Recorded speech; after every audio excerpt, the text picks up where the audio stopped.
Hi, my name's Danielle Middleton. My name's Kedis Armin here. I'm Terry Ann Lewin. Hi, I'm Garmai Jones. Jonathan Lawson. And we've all come together to discuss the movie Get Out. So what do you guys think about the setting of this movie? Personally, I am a big fan of horror movies. I love Get Out. I think it's one of my favorite movies, to be honest.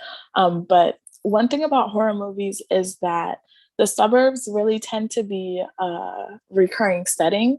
So if you look at movies like Scream or Halloween, or even The Poltergeist, you'll notice that they all take place in the suburbs. I think that this is because the suburbs really represents safety for so many people. And in that way, it kind of serves as a refuge from all of the bad that kind of goes on in the world.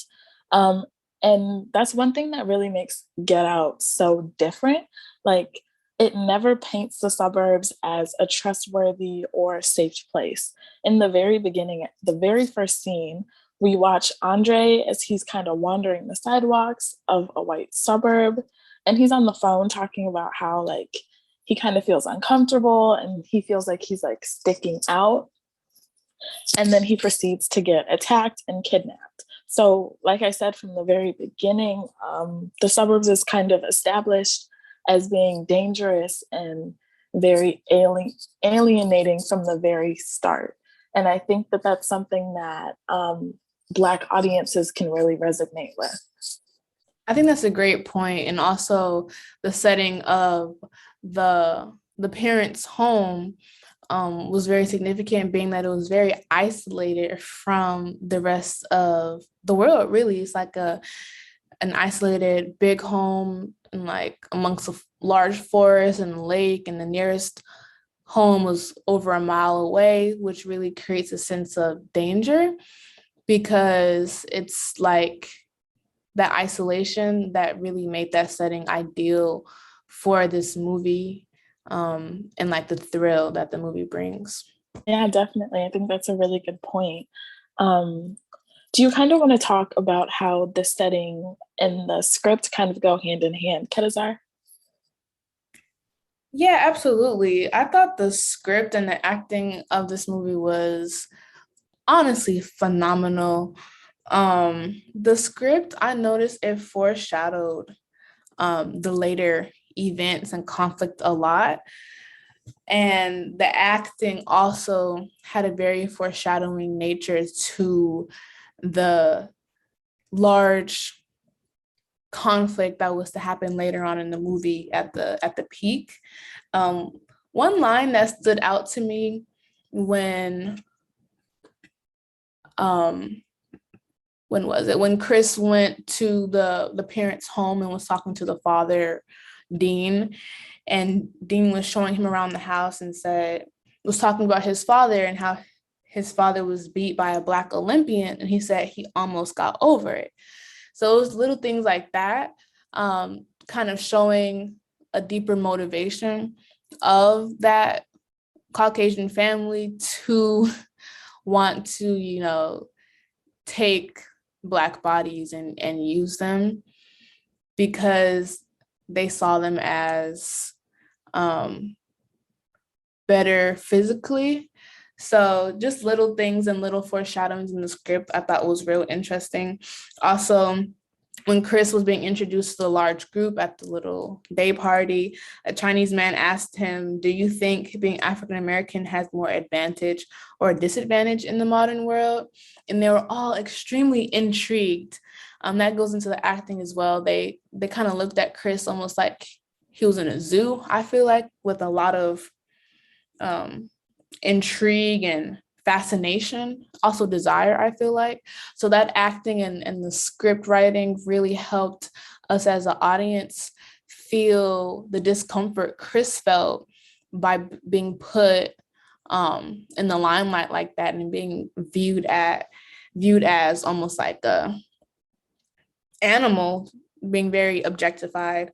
So aside from that, another acting aspect I thought was really useful to help us feel the emotion of the movie was seeing the Black people at that home and seeing how they almost had a double personality, because the true self was obviously was suppressed, and how, for example, the maid, she was crying in one of the scenes while smiling, and it was almost like her true self was fighting to come out, and then the white lady who was taking her over was like suppressing it. So all that acting I thought was extremely interesting and showed that that dichotomy that existed within the Black characters who were being taken over.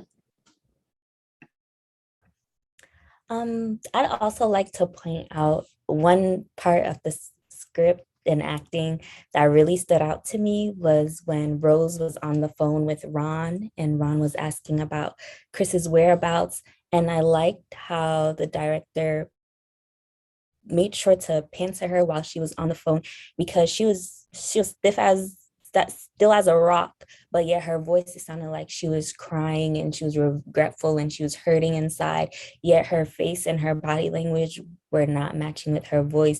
And it just showed how evil she was, in a sense, how manipulative she was. And I feel like that really brought light to her character, since the whole time we just saw her as a loving person, that she really loved Chris, that she was all for him.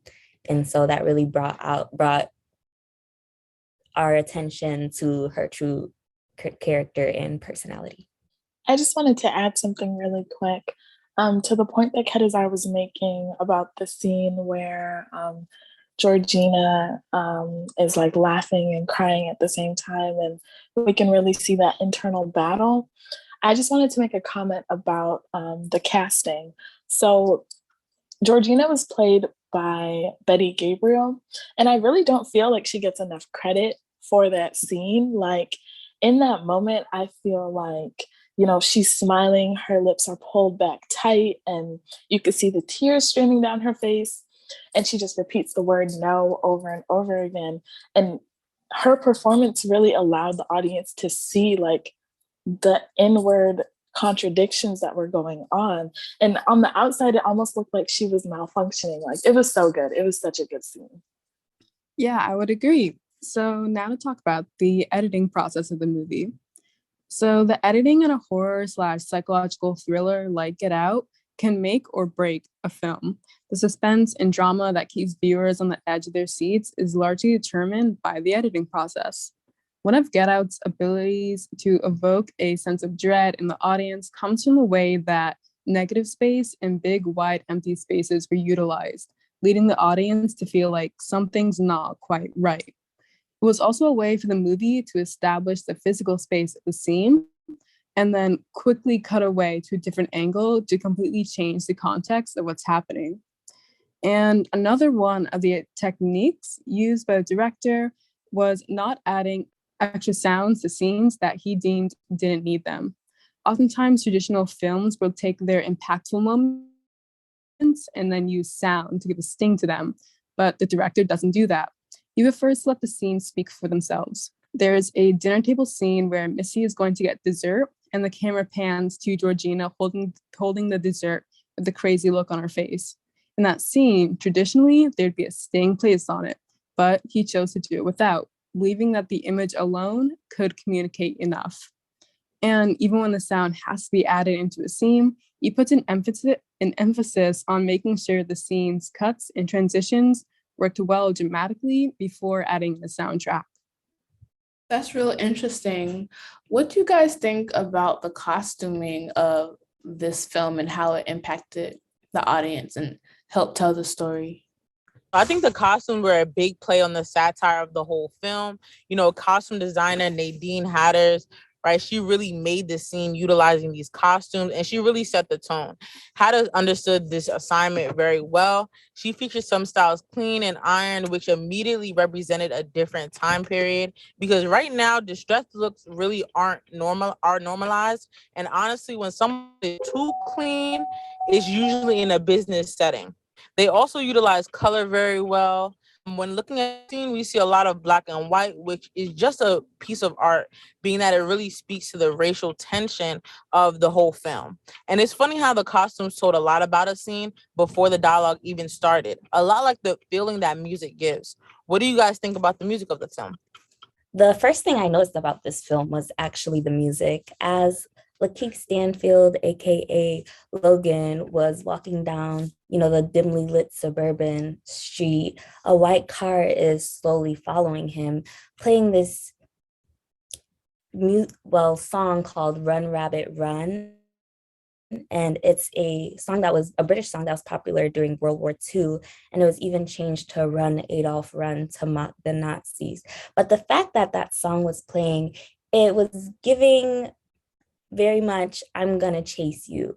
And that's how Logan felt. He felt nervous, especially in this new environment. So he turned around and backed away. Yet the sound of the song, Run, Rabbit, Run, Run, Run, started increasing. And then, as it goes on, he was caught. And in a sense, this song was kind of scary to me because, it's like one of those old horror films that, something's coming to get you, and he was got.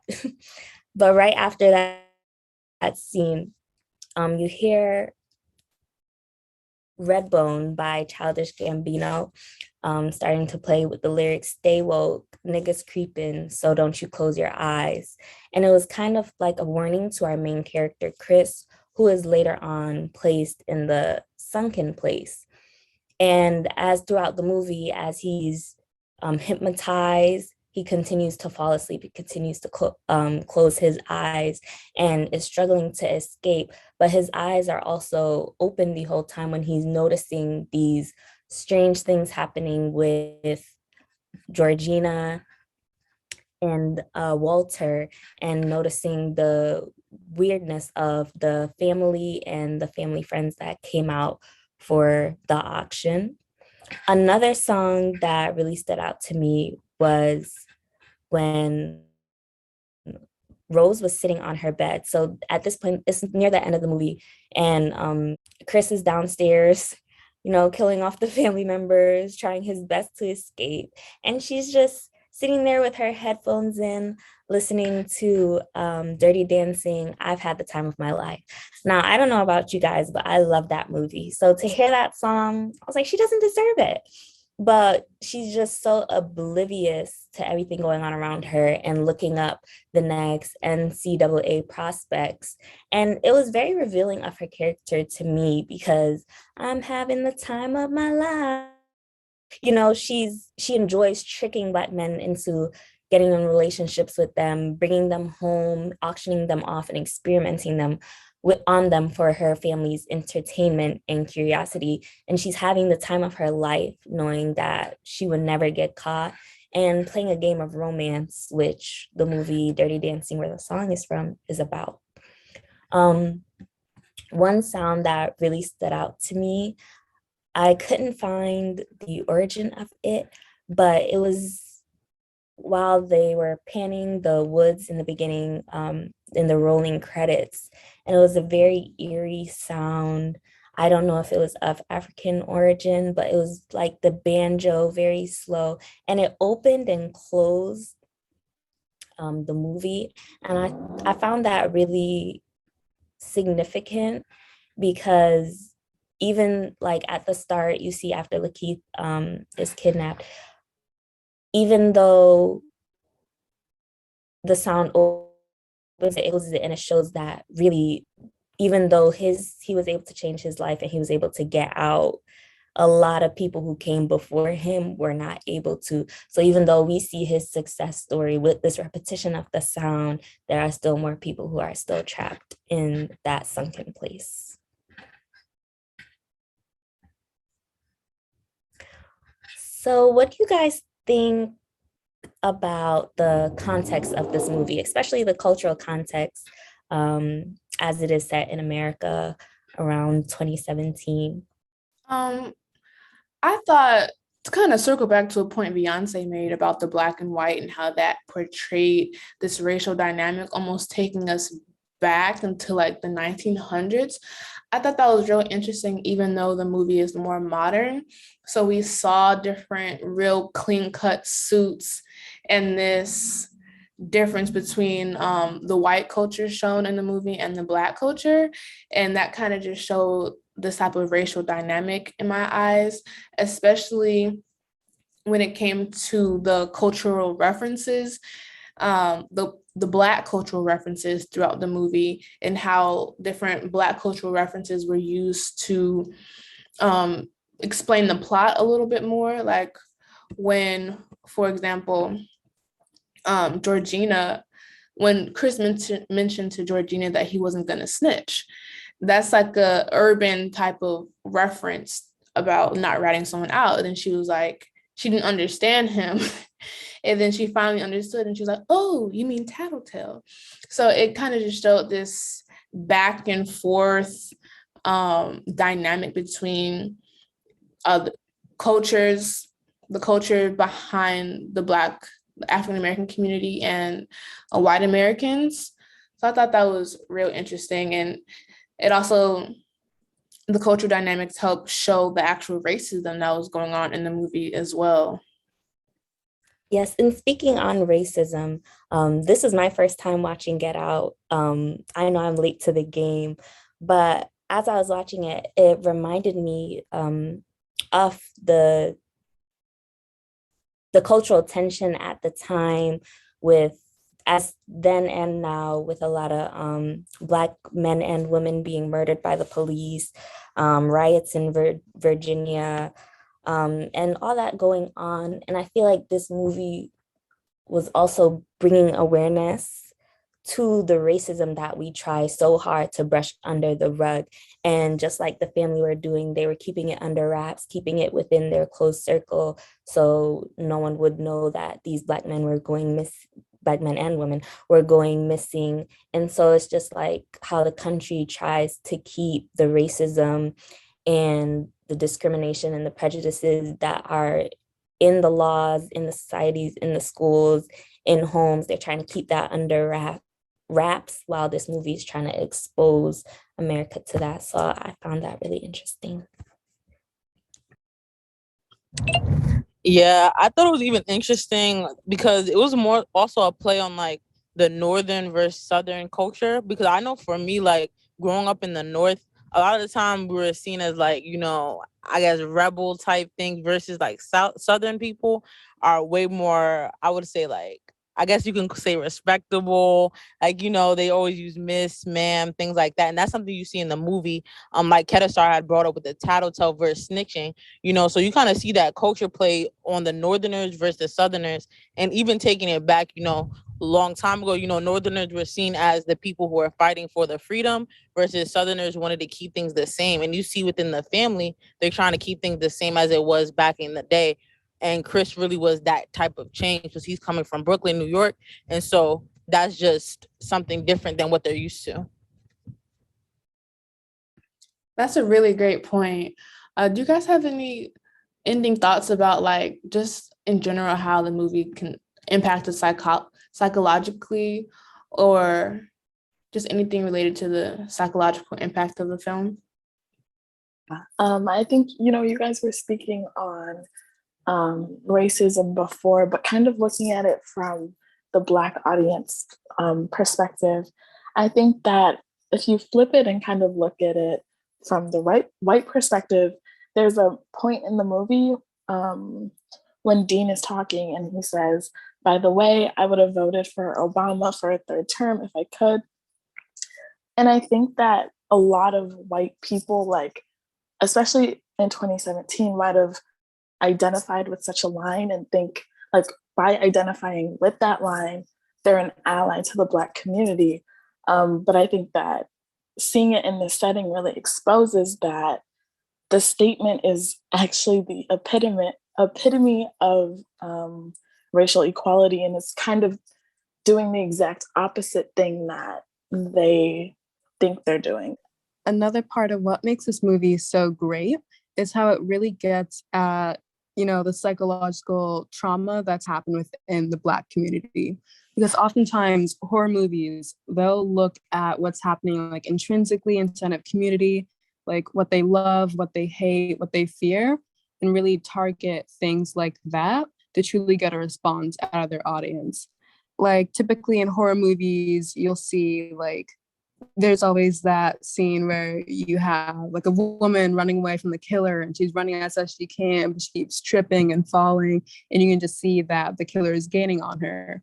But instead of having to rely solely on tropes like that, a lot of the psychological horror of the film is the reality that, the Black community has to go through every day.